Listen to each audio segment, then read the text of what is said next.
Yo, what are you doing right now? We are going to get real about men's issues, who Jesus is, and who we are as men in Christ. We're going to hear Trey, Jeremy, Michael, and Brad break it down. These guys call themselves the Cussin Christians. All right, guys, what is going on? We rented an expedition. We were taking a trip up to Blue Ridge, up to a lovely little place up there. And so we rented this expedition, had all the bells and whistles, like really nice car. And, I get the cruise control set, I'm driving, and then this little icon pops up on the dashboard and it says hands free. Huh. I'm like, oh, cool. Like I've never driven a car that had the hands-free option, so I very reluctantly let go of the wheel, and it's adjusting and it's doing slight curves. I'm like, this is cool. I look over at my wife. I'm like, seeing this? This is really cool. And then the dashboard lights up red and it says, watch the road. And I'm like, what? I'm like, who do you think you're talking to, man? I rented you. And so I look back. I rented you. I look back over, I'm like, you seeing this? And then it flashes it again. And then it says regain control. I'm like, okay. So I grabbed the wheel, but it was still on the cruise control. Yeah. It says regain control. And then it starts pumping like the brakes. I'm like, what the heck, man? Like this car's like taking, like Too smart. Yeah, too smart. It's like, Were you able to turn it off? Yeah. I after that, I turned it off. Good. I had my. I called the car Karen after that. I'm like, all right, Karen. I had my advanced warning system go off right going through an intersection, green light intersection, not a vehicle in front of me, and it locked everything up. Ooh. And it was that really freaked me out. And Wow. I was like, that sucks. Yeah. You guys streaming anything? Mine only has like the adaptive. My truck has adaptive cruise control. Yeah. But the problem with that is I'll put it in cruise control, and then out of nowhere, driving down the road, it would start to slow down and brake. Nothing in front of me. I'm like, what's this? Yeah. You see a ghost? Yeah. There's literally nothing in front of me, and that thing is like pumping on the brakes. Yeah. I'm like, ay. Yeah, it's great when it works, but when all this technology, all of a sudden it's like the car's fighting you. I'm like, exactly. dude, leave me alone. Especially I got a friend who supports our ministry. He the first time I've ever been in a self-driving Tesla was with him, and I mean he drives it miles from Marathon up to Melbourne, and he literally trusts it where he will just start reading a book. Are you there where you could do something like that? Oh yes. Yeah, you could do it. You would read a book while the car's driving. No, itself? would I do it? No. I thought you meant like a read there, like as in cars. No. I couldn't. Me personally, absolutely. I still struggle with the rear view camera. Mm-hmm. I'm an over the shoulder guy, right? Yeah. I'm still like no. I got to make sure. Yeah, he's so old fashioned. I mean, they called him now like 360 panoramic. What is it? Panoramic. Yeah. You just have a rear view camera. That's it. Oh yeah, that's mine 2014 Toyota Highlander. How old is your car? Not too. That's the first year. 14 was the first year they came out with.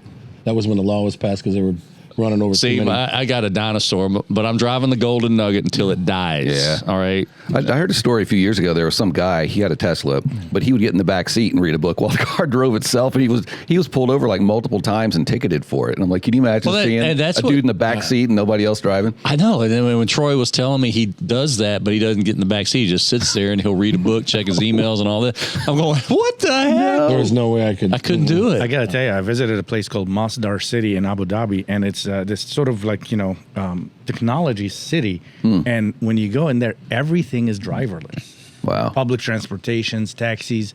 You just get into these like cars, and they just and it's all free. It takes you from point A to point B with no driver. It's pretty. I guess if every car has the same technology, then I'm sure there's collision detection, and they can stay away from each other. But it'd take a long time to trust that.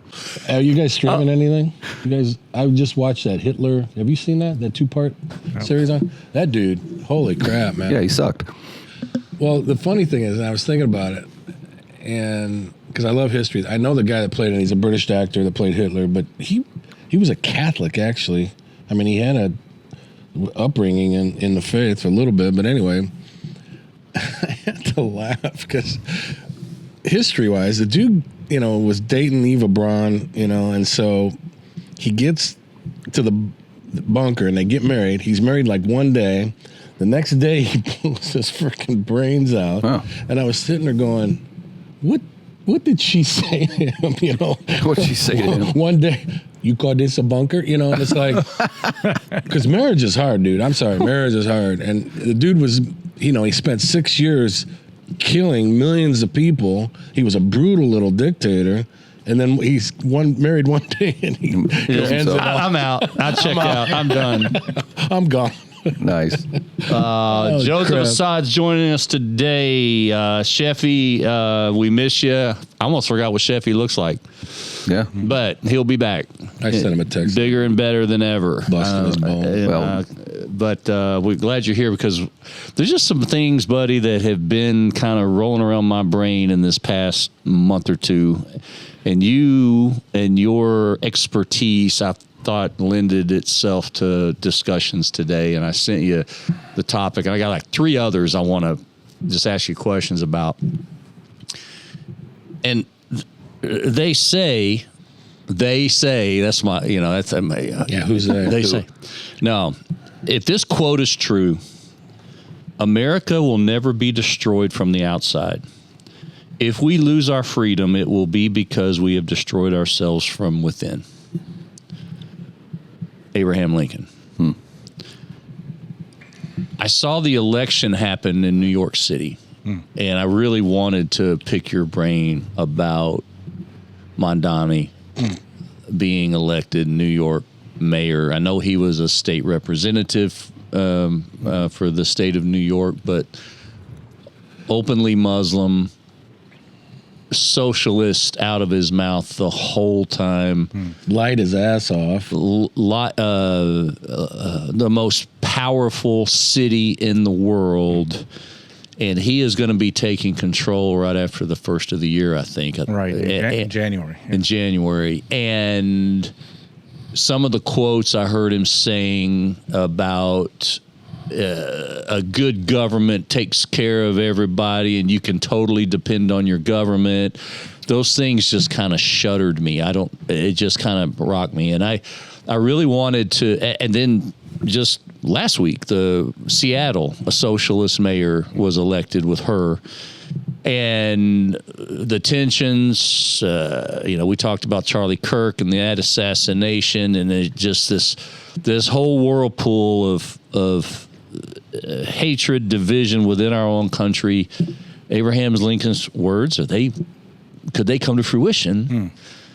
But I really wanted to get into, as a Christian, quote unquote Christian nation, which 70% of the people in the United States are Christian, people of faith are Christian. What do we make of an election with a man like this, with this ideology? He's born in Africa, so I don't think he can even become president of the United States because he was not born in the United States. And he comes into power in a city like this, and I know the city overall, they don't really lean to our same political stance, but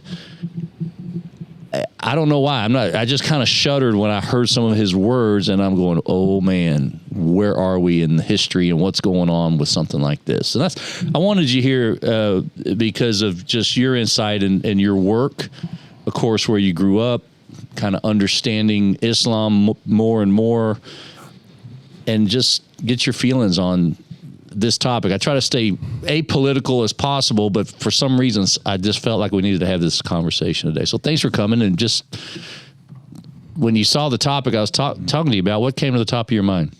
Well, I think very similar thoughts that from the quote that you read about destroying our country from within.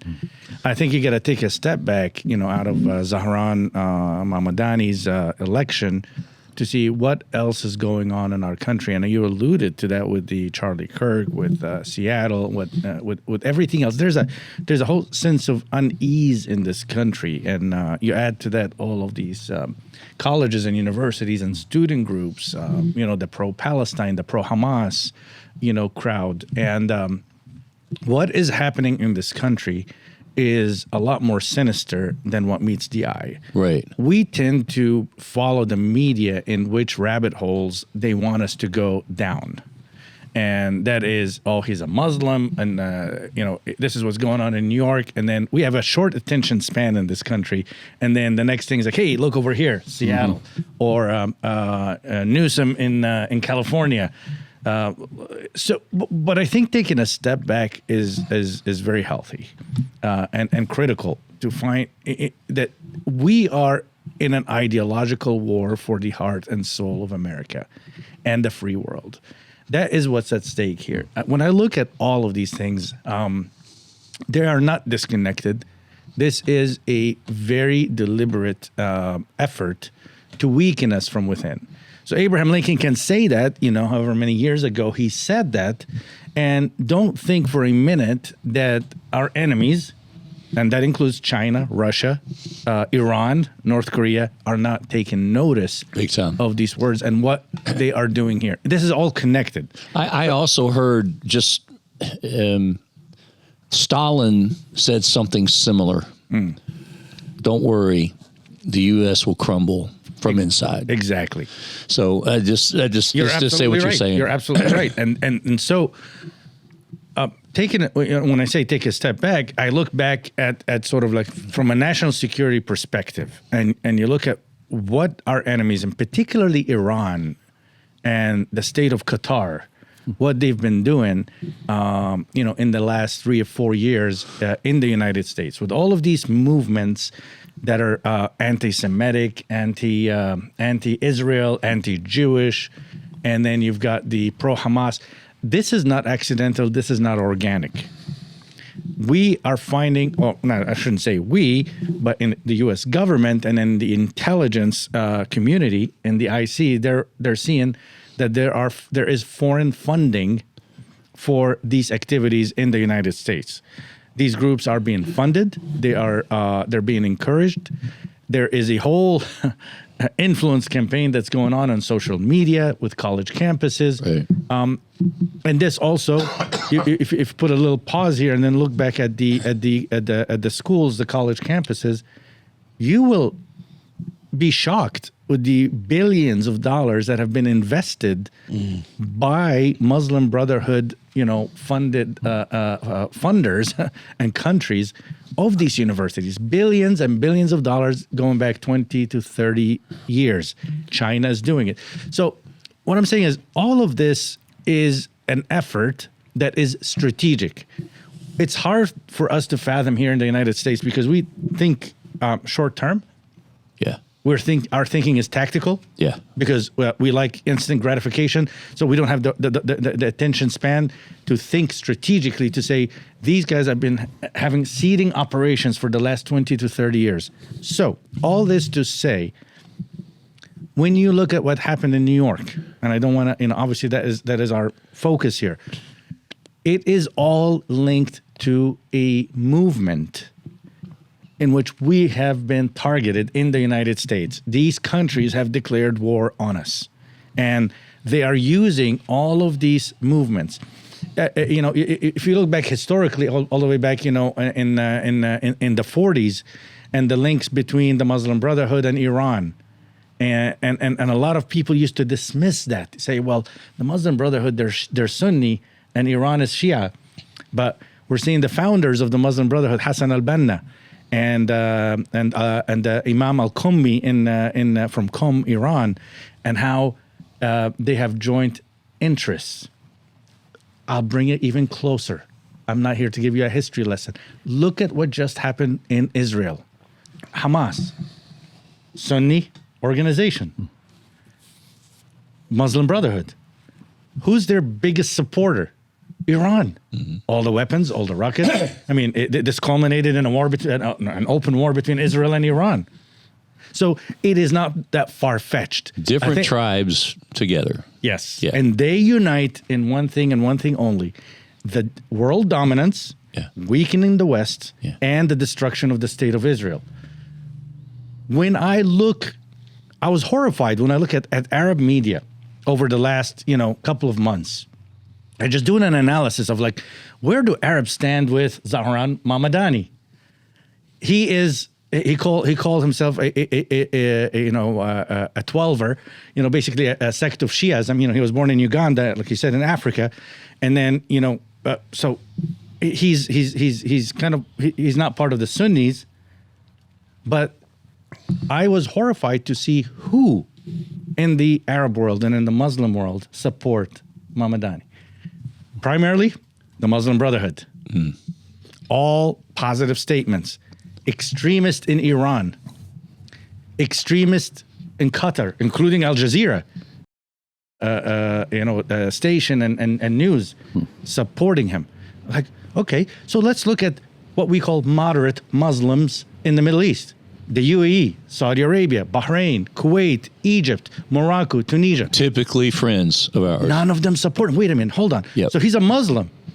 You think that he would be supported by Muslim nations? Right. No, he's only supported by extremists on the fringe from both Shia and Sunni who unite in one thing and one thing only, and that is, again, the destruction of the state of Israel, taking over the West, right, and destroying our way of life in Western Europe and in the United States. That says a lot. I was going to say, yeah. So that is the big picture here. It's not just that he's a Muslim. People, again, media wants us to go down that rabbit hole. Yeah. Say, talk about him as a Muslim so I can call you an Islamophobe. Right. No. I am quoting you Arab and Muslim sources that are disgusted by his communion with the den of extremists, all the way from these would be Hamas, ISIS, etc. Now, I truly believe Iran and some of these entities absolutely propped him up. They're getting more sophisticated. We're not trying to find a link here of like, let's follow the money, or let's see, if there was funding from Qatar or Iran of his political campaign. They don't have to. They don't even have to talk to him. They don't have zero association. In our day and age of influence, I can get on social media and I can promote him. I can do the disinformation campaign without even being linked to him. In fact, I don't even have to be in the United States. Don't even have to. You don't even have to spend a dime either. Exactly. You don't even have to spend a dime. So this is not the traditional. Okay, well, let's see. Who funded this campaign and where's the money? No, we live in a different world. This is an ideological wave that has a particular goals, and they would shift allegiances and alliances to achieve the higher goal, to get us focused on this. But their overall goal, yeah, absolutely, they'll be supporting a candidate in Seattle, or they'll be the largest city. I mean, this is a huge victory, by the way. This is how it's being built in extremist Muslim online communities. New York is very symbolic. They say we attacked New York in 9/11. Exactly. And now we elected. We elected him. Then obviously there are enough distractions, and they're all real. And this is where it gets really weird, right? So everything that he's promoting, obviously, are things that that a lot of people are against. The whole free public transportation, government-run grocery stores. We're gonna get defunding the police. We're gonna tax the rich, get the billionaires out. These will get people going. These are distractions. Yeah. There's something else more sinister that is happening behind the scenes of this sort of wave that is that is vying for the heart and soul of America. Don't you think he knew he couldn't do it? Because Hochul came out and said, you can't, everything comes through the state. You can't raise taxes for the things and the programs that you want. You can't do it. And so I think he knew that. 100%. And it was a distraction. 100%. People want, it is a distraction. People want free stuff. Right. And that's what sold it. I'm getting all this free stuff. And he knew darn well it wasn't going to happen. But people still bought it. I mean, they still heard the words and went, "Oh, great! Exactly. That's going to help all of us." Yeah, absolutely. Oh, amazing. yeah, exactly. For the average guy in New York, you can see, hey, free transportation, cool, sign me up. Yeah. But and his advocation, this is what you and I've talked about this before. His advocation for the LGBTQ movement and who the extremism that backs him they just sucked right into something where if they were in another country, they would be thrown off the top of a building. Absolutely. I mean, does that not resemble what was happening for, queers for Palestine? Yeah. Right. Oh my gosh. When I see all that, of and I'm these going, groups. "Are you? Wow, Yeah. Yeah. wow! You're sitting here marching in a country that allows you to do that without political government repercussions. Yeah, there's some people that don't like it and try to stop it that on a personal level, but you do that in Iran or another country, you're not going to see the sunset. Exactly. The thing is that what do we expect is going to happen? What do you think Satan wants to do for the probably, or used to be, and I don't know so much anymore, but the number one country in the world that promotes the gospel? Yeah. And you look at Ilhan Omar, who wanted to put her hand on the Quran when she was sworn in. And, I don't know when his inauguration is for the city of New York, but what has happened where we even allow socialists to become candidates in the first place? What has caused the thinking in this country that we've lost? That we're going to be in a better place because of a political system that has never worked anywhere. But again, this is our enemies all over again. Understanding the freedoms and the liberties that we have here and taking advantage of those. Right. And I know that sounds cliche, but that is precisely what is going on. Imagine in the 80s if a socialist communist were to pop their head up. I mean, they would be in jail. Exactly. Right. And this started really after 9/11, I started seeing that where if you spoke against Muslim extremists, the wave had already started to label you as an Islamophobe. We're like, hold on. When I talked about the commies and anything that popped red, I would and I was against it, I would be considered a patriot. Now that I'm not talking about Muslims or Islam, I'm talking about Muslim extremists and what they did to us. They killed over 3,000 people on 9/11. And now, that's sort of like, oh, well, you can't talk about that. Yeah. We saw this. Oh, you can't profile. Oh, you can't talk about this. They deflected and they shifted the debate away from reality. Yeah. And that is what is happening here right now. A communist socialist can run, and that is considered to be okay in the United States. I never thought I would live to see this. Me either. It's like we've gotten here in the name of tolerance and inclusion, and it's like now our country is anything goes in the name of freedom. But where do we draw the line? Where do we say, yeah, we're a land of freedom, but we're drawing the line here, and we're not going to allow this? People don't want to do it. So anything goes. They sit there and say, is there such a thing as a peaceful Muslim? I mean, I don't know the community that well, but the Quran is not. No, I mean, you bring up a good point. Is there such a thing as a peaceful Muslim? The answer is yes, of course. But the problem, I think, what you are alluding to is theologically with the founder of the faith, the Prophet Muhammad, and the teachings that are in the Quran. And, there are a lot of debates out there because, none of this was written in his lifetime. This is like 300-400 years after his death. And then we see some of these writings, coming up that's called the Quran and the Hadith. They accuse Christianity of corrupting the Bible. Yeah. Right? When it was written by eyewitnesses, and there were, hundreds, thousands of eyewitnesses to Jesus' life and miracles. And I think that's a deflection because that is something that they're guilty of. And my response to Muslims when they say that we have corrupted the Bible, I say, well, where's the original? Show it to me. Right. How do you know something is corrupted? Unless you have the original, right? Yeah. So then you can see what is fake. Here's $100. This is what's real, and here's a forged. Here's a counterfeit. So where's the original? Where's the original? Was Muhammad a prophet, or was he just a lunatic? Because he was friendly with the Jews at one time, and then something happened, and he was like, it was the donkey ride. Yeah, that's another thing. Yeah, when you read that, that doesn't even make sense to me. I don't know if I can say this on this podcast or not, but I was like reading actually an article yesterday, and I had a discussion with a friend of mine who was looking at Islam. This is something from the Quran, and it's just as ridiculous as the donkey story. It's a little bit more disgusting, but in the Quran, there's a verse where Muhammad is instructing people is when you go to the bathroom, keep it quiet.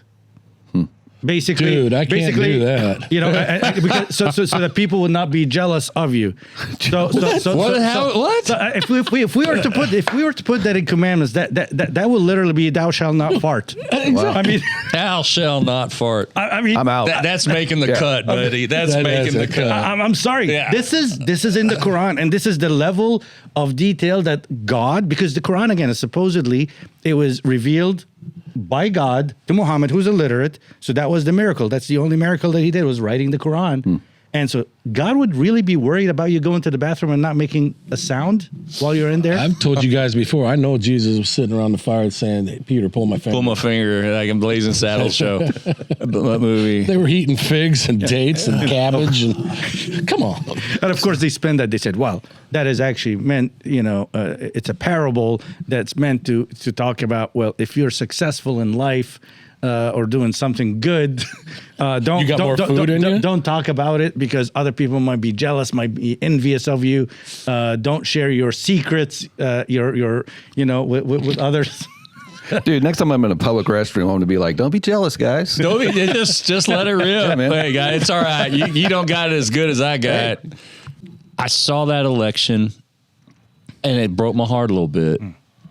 And first thing I think of is all of us. This is New York City. This isn't the whole state, but I'm just wondering whatever Christians are in New York City that are about to see everything skyrocket in their prices and with just to live and all that, they're all coming to Florida, or Texas or Tennessee or something. But I just started really looking inside about we talked about, we did a study with our small group on the prayers of Paul.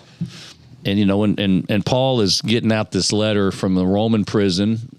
You look back and, Christians at that time are, by historical accounts are being burned on a street corner as a light, and Priscilla and Aquilus are, they're hunkered down with a small group of Christians in Rome. Nero's going crazy. Paul's in a dungeon. Luke's there and trying to scribe and Paul's words to Timothy were first of all, if I can read in the dark, argue that supplications, prayers, intercessions, thanksgivings be made for all people. Then he says, even for the kings and all who are in high positions. He's asking to pray for all of our leaders.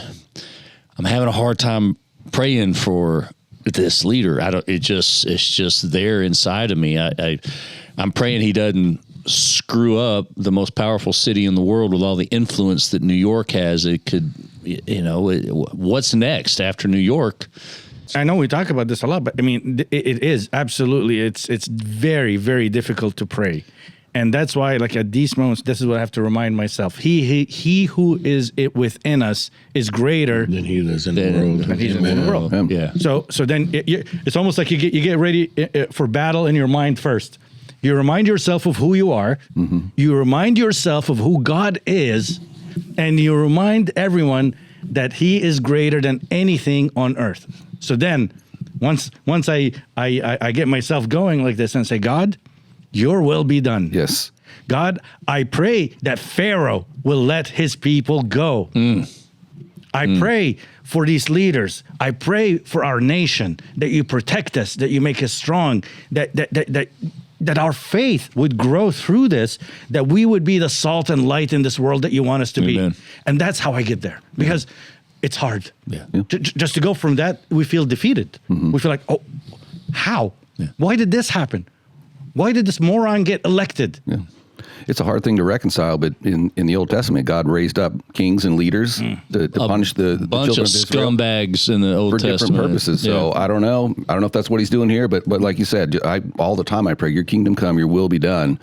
More than ever, I said, we are called to speak the truth. Right. When we walk in the victory of God, of Christ, no communist, no socialist, no Islamic extremist, no evil can overcome. Guys, we are victorious. Where we walk, where our feet tread, the Holy Spirit goes before us and we pierce through any of this crap. God already gave us the victory. Let's live our life like we actually believe it. Yeah. Because I got to be honest with you, Joseph, I found myself getting really angry, and I watched a report on the city of Dearborn and what's going on there. What people are, the loudspeaker hitting 70 decibels for the call to prayer. Five times a day? 5 times a day. But the reason I was getting angry is, okay, they're building a community that hates us, and they're building a community that doesn't want to have anything to do with Jesus Christ. And I was sitting there going, Lord, I'm getting angry, man. My tax dollars are paying for people that hate my guts and want to see me destroyed.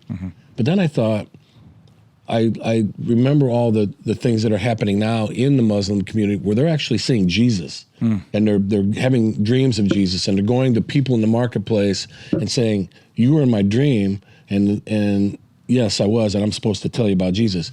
So what we try to do in the natural and the physical and the things that happen to us that we're overcome by the anger of the flesh, we got to realize we don't walk in that anymore. We don't walk in that. And I go back to the things that I've said before on this podcast is none should perish. That's the heart of the Father, that none should perish. And that should be ours too. So I'm praying that I get over that anger and I don't know if you'd call it. I call it confusion. I get confused. Well, how can that happen? Yeah, can I address that real You quickly? betcha. Because I think, again, natural, what you feel, this is normal, and that's our initial reaction. But my response to that would be, look, God brought the mission field here for us. These are people who need Jesus. They are in our country. Let's look at it as an opportunity to share Christ with them by how we live. I always take an asymmetric approach to missions. Anyways, there's nothing I I speak against more than like when I see people who are raising hundreds of thousands of dollars and churches and denominations spending millions and saying, oh well, we're going to bring Christ for the first time to the Middle East. Well, Christ came from there. So thank you very much. We really appreciate it. Okay, but have you thought about online ministry? Have you thought about the mission field that's here? Yeah, you have college students from every country in the world. Think about how many missionaries you could be sending back if they meet Jesus here. Look at Nabil Qureshi and other people who are Muslims from Pakistan and other countries who've come here, and they have met Christ because somebody was persistent and was authentic with them.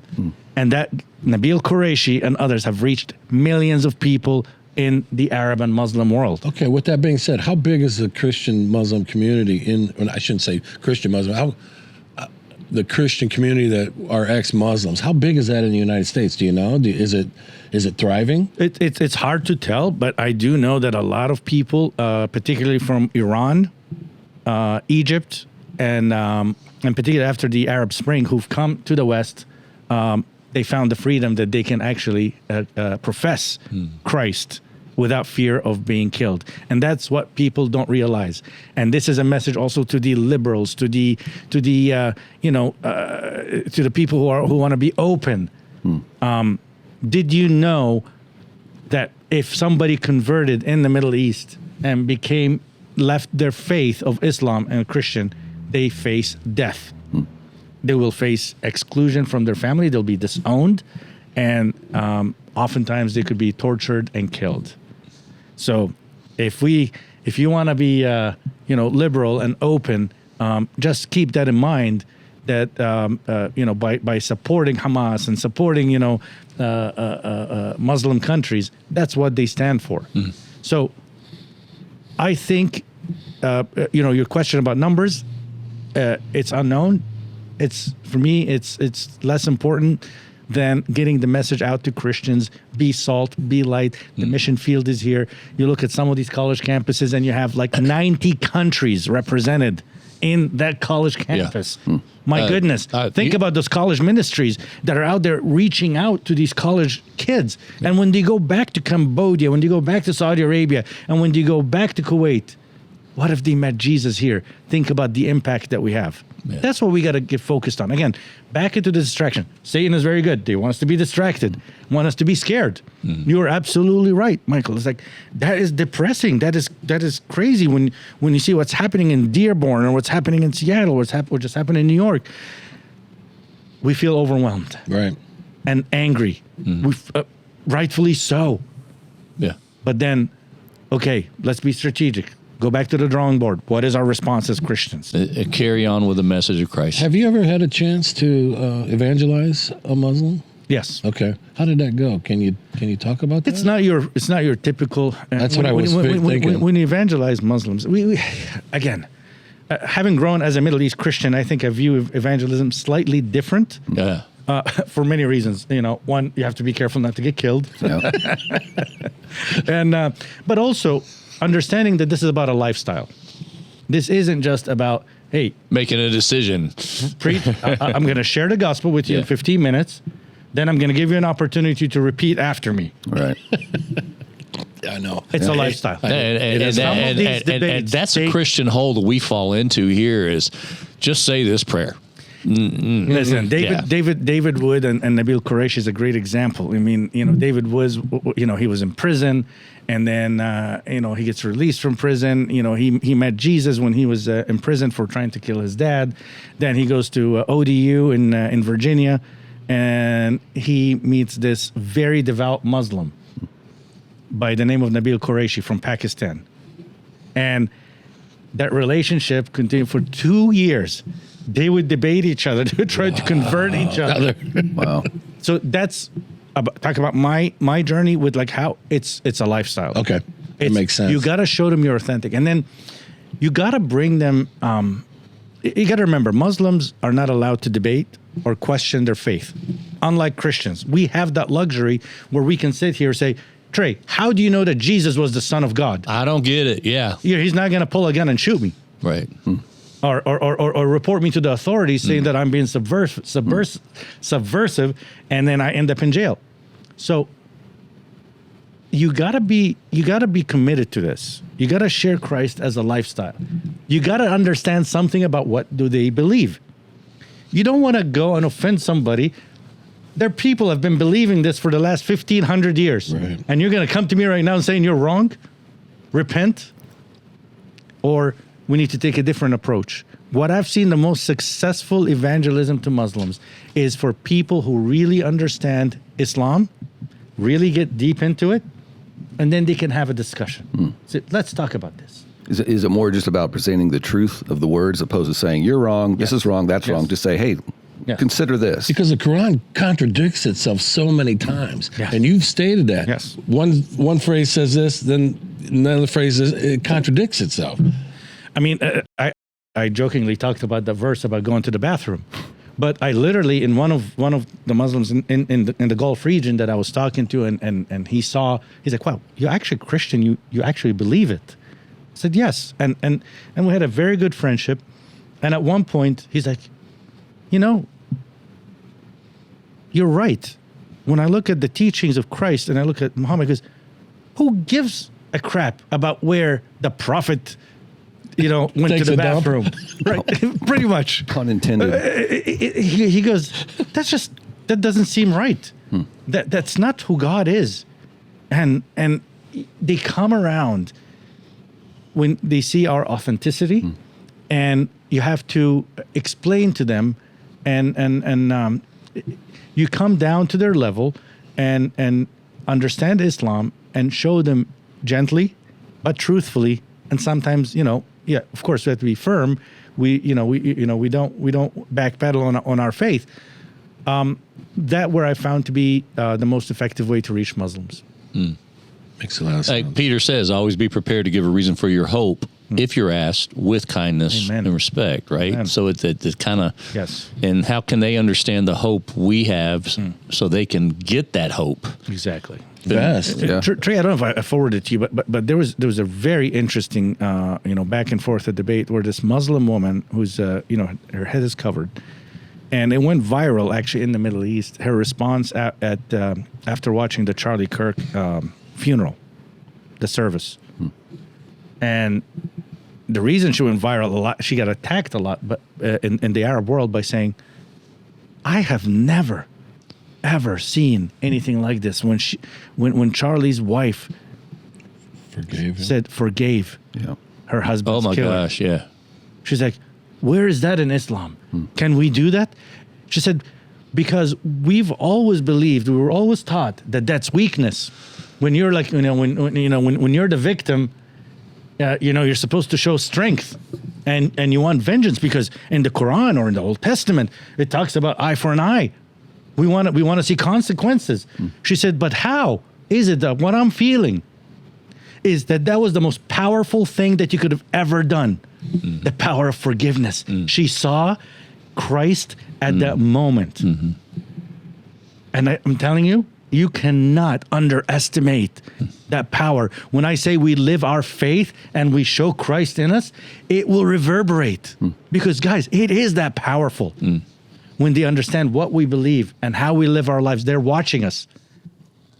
It was the most watched church service in the entire Arab and Muslim world. Wow. But if there are Christians that are still living in Dearborn who have a job and that's their livelihood, or their family grew up there, they hear that sound. Exactly. And by the way, I mean this is all a show. Yeah. In Islam, the reason that the muezzin would go up to the minaret was they did not have have sound cell systems. phones. Right. They Or did not sound have they did systems. not have watches. That's Exactly. So that was to announce. That's all smoke. Basically, was supposed to signal is the hour. I think you can set your alarm. Yeah. I think you can too. Or the sun comes up, let's go pray. But for the Christian person there, your message just now was, all right, show Christ now. Yeah. Yes. Show them Christ. Well, and when you hear that, you pray too. Get all the Christians to say, hey, whenever you hear that We're gonna 5 go times a pray. day, let's go pray. Let's go pray. Look, when See who wins. exactly, and when I see silly things like this guy that went and slapped some bacon on the Quran. Oh, come on. I mean, what is that? What is that? That's Think about it. Is this a behavior that Jesus would espouse? No. No. You speak the truth. Yeah.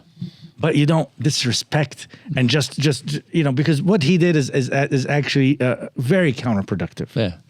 I think That's not going to be a way that you're going to reach people. evil worked through him on Right. that. Yeah, 100%. Satan found that seam and says he's doing it to make a point, but guess what? It's just going to inflame the matter even more. We had an incredible visit by the Crown Prince of Saudi Arabia, who came in here. And if you watched, there was the Saudi ambassador to the United States with him. She's a female, not covered. And did you see J.D. Vance giving her a kiss on the cheek? Did he? Yeah. So here's the guardian of Islam, Right. Saudi Arabia.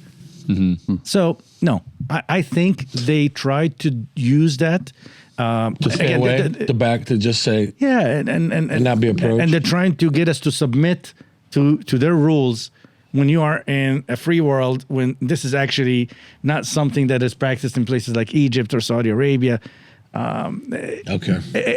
Just like we're seeing it again in other parts, other groups in this country where you have a minority, and in this case, these are extremists that are trying to impose their will on the rest of us. Donna had a client that wanted to buy a townhouse down near FIT. Yes. He was, I can't remember what country he was from, he and his wife, all right? And there was something that needed to be done on that little townhouse. She asked me to pick up a part and meet them all there. Sure. Okay, so I walk up the stairs to go into the townhouse. As I walk in the door was open, and I walked in, and Donna's facing me, and the couple have their back to me. And she had her hood and I don't know what it's called. Hijab. She had all that like down here, and I could see her hair. And as soon as I walked in, I said, "Hello, everybody." It was whoa, there. She would not talk to me, and she would not shake my hand at all. And and he had to address me.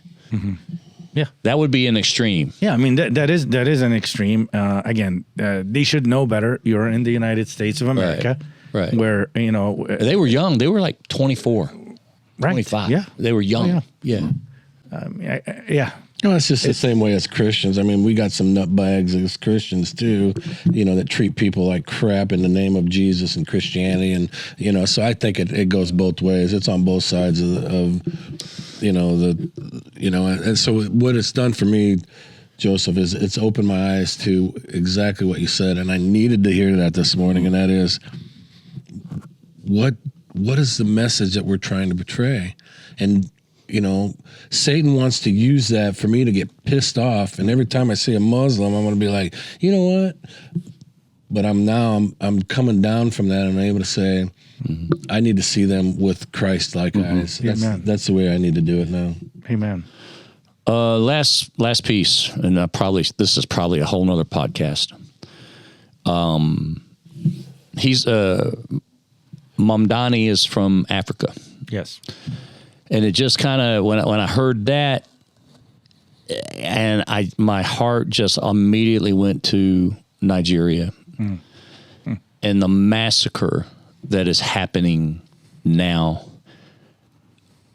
I don't know who's killing all these people. Is it Muslims that are killing all the Christians primarily, yes, or is it just part of this gang warfare, trying to take over the country thing and scare that Christians will unite to overtake them? Just give me a little bit on the Nigeria situation, man. In Nigeria, this is probably one of the worst tragedies of our time. What's happening to Christians there? There's a group called Boko Haram, right?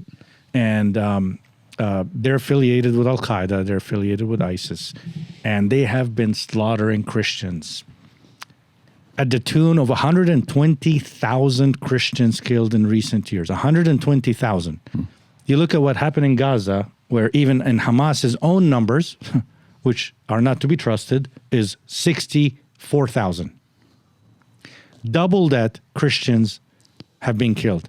But apparently there's no outcry because apparently, I'll tell you something. Apparently black lives don't matter. Because they are apparently black lives don't matter. So they're African, they're black, and they're Christians. So Christian lives don't matter. Yeah. What is this? Where's the outcry? Where is the outcry? 120,000 Christians. They are being massacred, and they're wholesale. Then their homes and churches are being burned to the ground. Hundreds and hundreds of churches have been torched, destroyed, and the government is not doing anything to protect the Christians. It culminated in so I'm so sorry to interrupt you, but to the point where now, once this got briefed to our president, the president openly threatened that he is going to, carry out bombings in Nigeria against Boko Haram since the government is not doing enough. As we speak today, there are hearings in Congress about this issue because our country has taken action. We've designated Nigeria as a country of particular concern. And that designation is significant because then the State Department is now, based on this designation, has to take certain punitive measures against Nigeria for not protecting Christians. It's not enough. Do we send them money? We do. Yeah. We do. Yes. A lot of your tax, all the taxpayers' money is going to support many countries, including Nigeria. And the president has threatened that that's going to stop. And we're going to look at how do we best protect Christians. I mean, once people have been educated, and hopefully today will be a breakthrough where more members of Congress and the media are going to see pictures, are going to see videos that are put out there by Christian groups, by human rights organizations, to show the level of atrocity in Nigeria is unprecedented, and it's still going on. Yeah. Despite our designation or whatever congressional, every single day, Christians are being massacred. There is nobody to protect them. Wow. It makes me shudder. Makes me thankful of where we live and what we have The quote we led off with, I mean, there's some discrepancies where people, did Abraham Lincoln really say those exact words? But the common theme of what we led off with is, we're going to there's no one can touch us militarily. We're too powerful. So it has to happen from within. And you've given us a lot of look and insight of thinking deeper than what I just see on a TV screen or on a scroll on my social media about the New York City thing or the Seattle thing or Dearborn, Michigan. It's a deeper thing than that. Finish with this. In 8 months, we're going to be celebrating 250 years as a country. And guess what? The average empire in our world, the duration of the average empire in the history of our world is about 250 years. What are your thoughts on? I'm not saying we're gonna crash and burn next summer, but in the whole scheme of things, we're gonna be surpassing the life expectancy of an empire in history. When you tell me these words, that actually propels me to want to do something to make sure that doesn't happen. Right. Instead of like accepting it as a fait accompli, Correct. as in like, okay, this is going to happen. Therefore, Right. there's no need to even fight it. Absolutely not. America is worth fighting for. Amen. Our faith is worth fighting for. Amen. And the truth is worth fighting for. So we have got to actually look at that date and say, more than ever, Proclaim Jesus. yes, Now. proclaim Jesus. Let's make America the platform in which the rest of the world hears about Christ, because we still have those freedoms. We know we're under attack. Let's act like it. When you're under attack, you don't just go to sleep. You want to stay up at night. You want to pray. You want to prepare for battle. So that is the attitude that I'm trying to convey to people. We are in a war. Yeah. So don't live your life a normal life. We live in exciting times because you have a front row seat to watch the victory of Christ through America, through us, and it will reverberate to the rest of the world. Amen. I truly, truly believe that. Maybe I'm naively optimistic, but I have seen God move nations, move kings, move, governments when we did not even expect it. Amen. He is able to do things. What man says is impossible, it is possible through Christ. Great point. We're going to leave it at that right there. Thanks so much for joining us, brother. And it's just your insight into these issues is just valuable for all to hear. So we hope you enjoyed it. If you have a question, for Joseph, every week after a podcast, I get notes of encouragement. I get notes of disagreement, of whatever. But Joseph always brings a lot to the party for us to really contemplate and think about, especially when it comes to your faith, man. And I appreciate you so much. Thank you for that. Hey, gobble, gobble. It's Thanksgiving. And you know what? We're turning the page on this year. We're setting up a lot of amazing things for 2026 and beyond. It's end of year giving time. So if our ministry is on your heart and you believe in our mission of helping men everywhere discover grace one man at a time, we would love for you to click on the link as part of this podcast. Go to our website. We love recurring donors. We'll send you a T-shirt, and not that that's an incentive, but you can wear the brand with pride. And I don't know, every time I wear this shirt, I have a conversation with somebody. So, but we would love for you to check out our social media platforms as well: YouTube, Instagram, Facebook. Give us a like, a follow, a share. And just help us continue, as the book of Revelation says, we will crush Satan through the blood of the perfect lamb and then the power and truth of our testimony. And that's all we can do, and we try to do that through this podcast every week. So, guys, gobble, gobble. Y'all have a great Thanksgiving. Yeah, man. You too, Tell your man. beautiful wife we said hello, and we'll catch you on the flip side. Until then, I'm Trey. Michael. I'm Brad. I'm Joseph. And we are the Cussin Cussin Christians. Right on. I always mess up that part. The Cussin Christians part? No, when am I supposed to say my name? Yeah, after me.